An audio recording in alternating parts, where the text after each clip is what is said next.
Welcome to Europe, but are we in the Eurozone or the European Union or both? Well, let's break down the basics of how these countries are connected. Europe, as you probably already know, is a continent. Within this continent, a bunch of countries came together after World War II to form what we now call the European Union. Well, it all started back in 1958 with 6 countries that wanted to form deeper and closer economic ties. Then it spread. Now 28 countries are part of the European Union, which for short is often referred to as the EU. They work together on economic issues such as trade, migration, human rights and also the environment. Within the European Union, you have also the Eurozone. This is what is sometimes referred to as the Euro area. These are countries that have taken a bold step of coming together to share their own money, their currency, the euro, which makes these nations even more integrated. But some governments boast stronger economies than others as well. And that means that when weak countries run into trouble, the stronger ones generally have to come to the rescue. Well, that's your tour through Europe, the EU and also the Eurozone. Don't get lost.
Turing process starts the works at 3 years ago, more or less, and the main aim is to promote the implementation of the European Social Charter in the Council of Europe member states.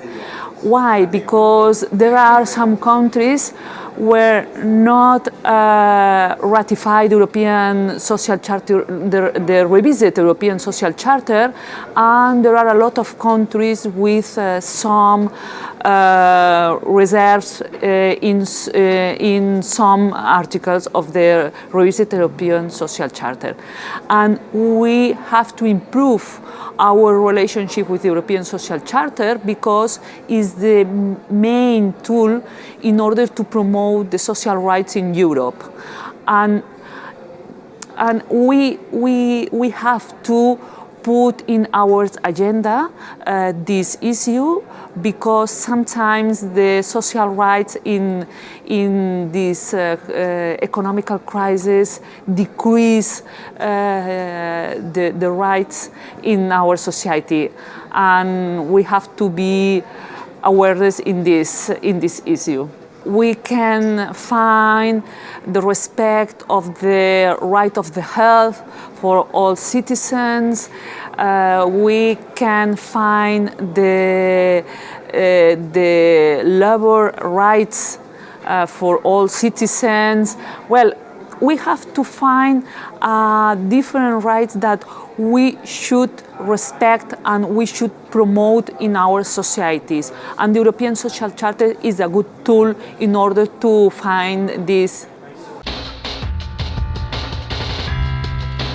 The main recommendation, in my opinion, is the role of the parliamentarians in the national countries, in the national parliaments, because they should to promote the European Social Charter in the different countries, and in this, with this work we can increase the rights, and we can increase the effect of the European Social Charter in the different countries.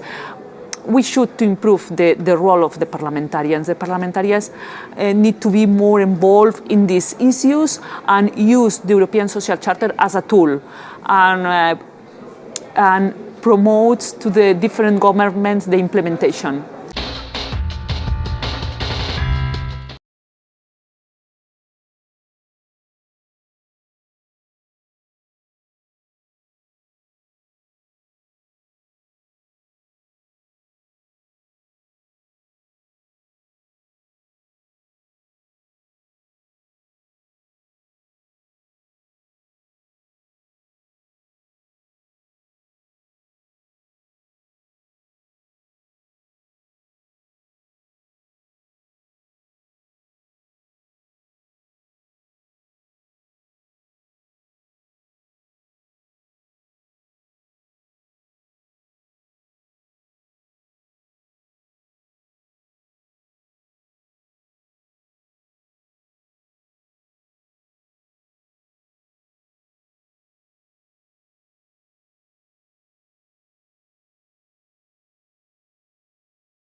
What Venice Commission services are available to governments?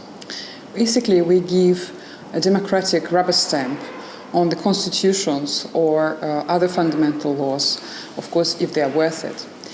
We analyze these pieces of legislation against international standards and give our opinions on them.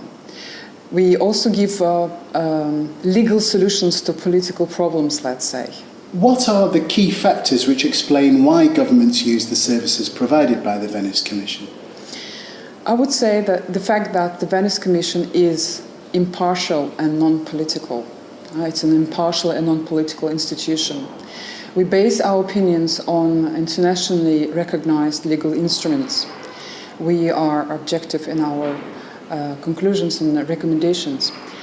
We also try to put the laws into their historical and political context. We do not impose our solutions. We engage in a constructive and free dialogue with national authorities. The Venice Commission is composed of constitutional and international law experts, Supreme or Constitutional Court judges, and members of national parliaments. How are they selected? They are selected by their governments, but they have to be guided in their selection by the Article 2 of our statute, which says that our members are independent experts which acquired their eminence either through their contribution in building democratic institutions or in their advancement of law or political science back home. What would you point to as the main achievements of the Venice Commission since it was established in 1990?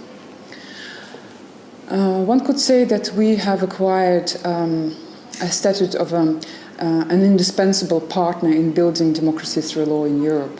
And not only in Europe, actually, but also worldwide. We have 57 member states, so 10 non-European member states. And the population that we cover with our expertise is 1.3 billion people. Otherwise, if we use statistics, 400 opinions and 80 studies could be considered as an achievement. 7,000 cases from 100 courts worldwide in our codices database is also something to be proud of. Does the Venice Commission find it a natural home at the Council of Europe?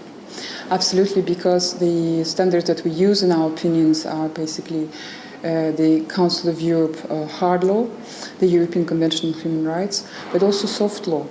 You could say, as an example, I could give the ACLEV recommendations, the reports of the Framework Convention on Protection of Minorities and others, of course.